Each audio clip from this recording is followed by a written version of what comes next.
Hello, this is Overlord Bo. Today, we'll be covering the new Tier 9 premium Russian battleship, the Navarin, or I like to call it the Russian Porcupine.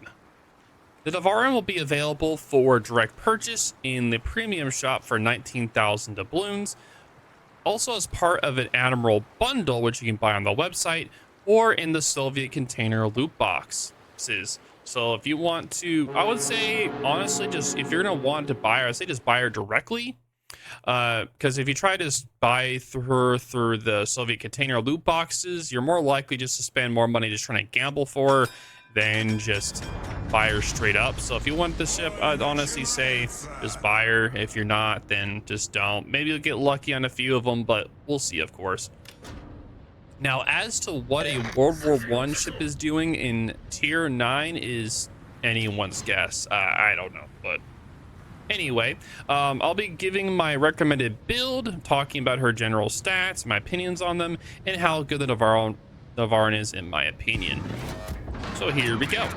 Let's start this off. So here is my captain build, which will be shown on the top right. This is a mostly standard BB secondary build, but it has increased secondary range and accuracy that extends out to 11.3 kilometers. Of course, if you don't want to build fully into secondaries, I can definitely say you could build into fire prevention and just keep the increased secondary range if you prefer more of a tanky build. It's completely up to you and your play style. And of course, my builds are just recommendations. You can build it however you want, so just go with it. The Navarin represents one of the 1914 battleship designs proposed by I.G. Bubnov, the same engineer who designed the Gonget class. To be more specific, she is based on the variant 2 with a hypothetical refit. Navarin's lineage is evident in the lack of super firing turrets. She can fire a 12-gun broadside, but only 4 guns to either the front or back, and the dispersion will be shown. The firing angles aren't great either, so you have to expose your broadside to fire all your guns. But the 2 rear gun turrets are both 360, so that is a plus. It makes it where if you're pushing in, you're able to turn your guns a little bit quicker, so you can do a little bit more wiggly in your push, or if you're kiting, you can do a little bit more wiggle to be able to have your 2 rear guns being able to fire at all times. Now, again, you definitely want to be ready for each time you fire your guns at a distance, and that you'll be missing the broadside of a barn. With a terrible sigma of 1.4 and a 35-second base reload is a definition of torture with these guns. So you'll sometimes get good salvos, but there will be so many times where it's a completely misses broadside ships and will drive you insane. Almost as insane as Insane Trucker with all the far sounds. Instead, Wargaming wants you to brawl with her improved secondaries, which is definitely her strong point in this in the ship. And these secondaries are about the same kind of accuracy as a Georgia, so if you want a comparison, the accuracy is around Georgia accuracy. The Navarin's 130mm guns can reach out to 11.3 kilometers and starts fires like crazy. And that's about all they're good for, though, because good luck penning armor with only 22mm pen. It's good for penning DDs, cruisers, and of course the superstructure of battleships, but the real damage comes in those fires, which I have set so many fires on battleships before where this thing is ridiculous. So, but again, you just definitely want to be careful with your secondaries. You do need to be completely broadside to fire all of your secondaries, which you don't have to do all the time.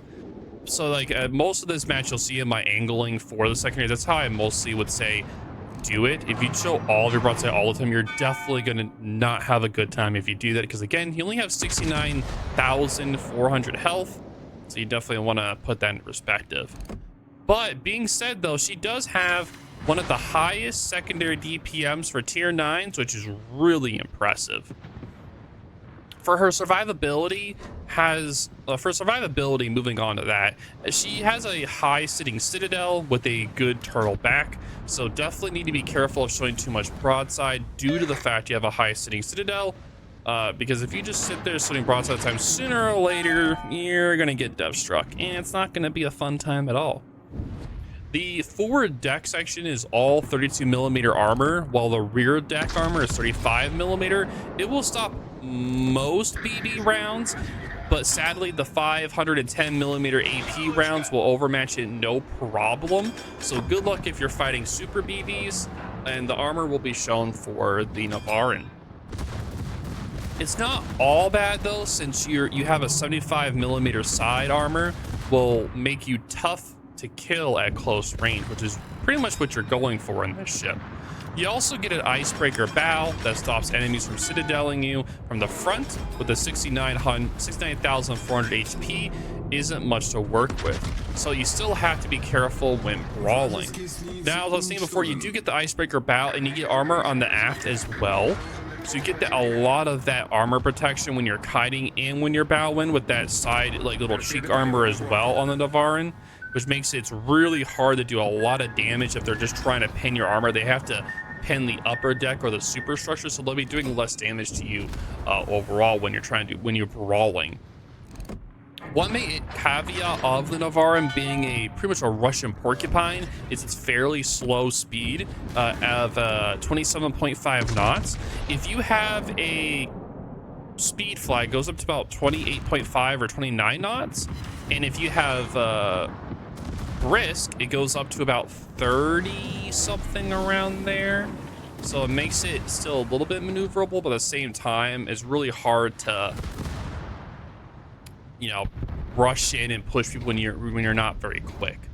She does have a nice concealment of 12.1 kilometers is the best detection, and in the right situations she can ambush enemies and rush them down with her secondaries.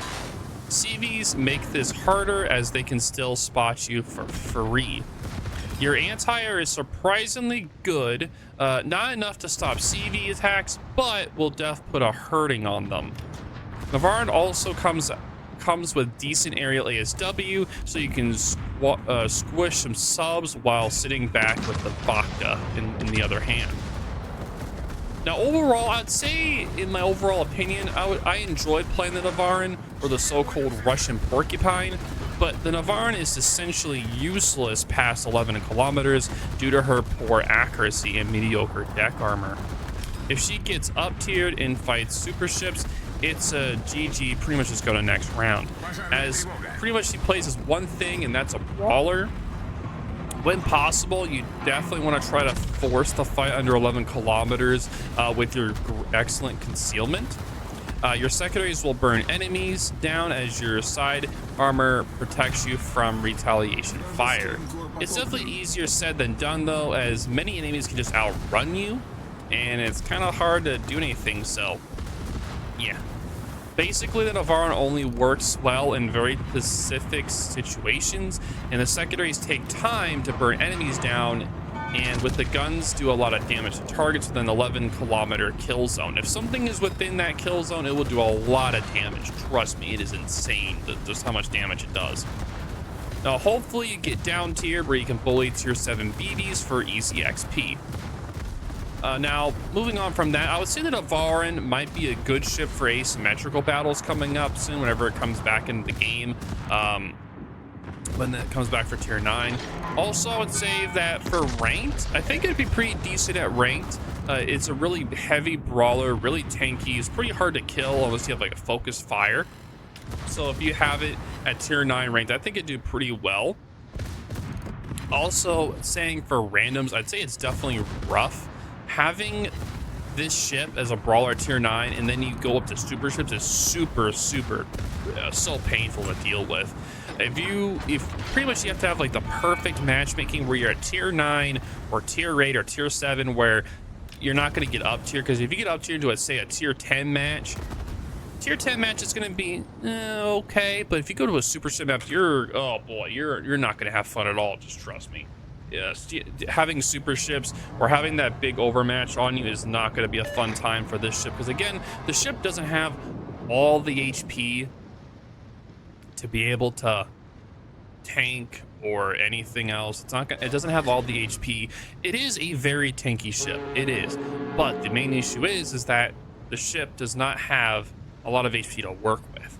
Now that's why it was kind of rough for me to try to suggest a fire prevention build, like a non-fire prevention build, because of the fact that it doesn't have a lot of HP. But again, you have the Russian DCP, which is so nice in your ability to be able to just pop it. If you get 2 fires, you pop it, pop it, pop it, pop it.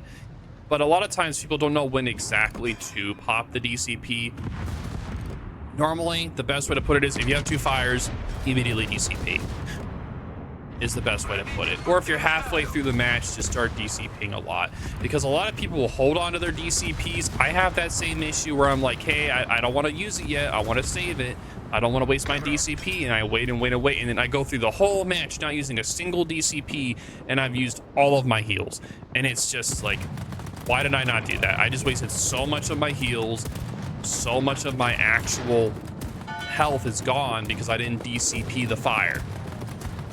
It's definitely something you have to work on over time, but I'm in the same boat. It's something we all have to learn over time. But yeah, again, you can get the ship coming out soon. Should be probably within like a week of this video coming out.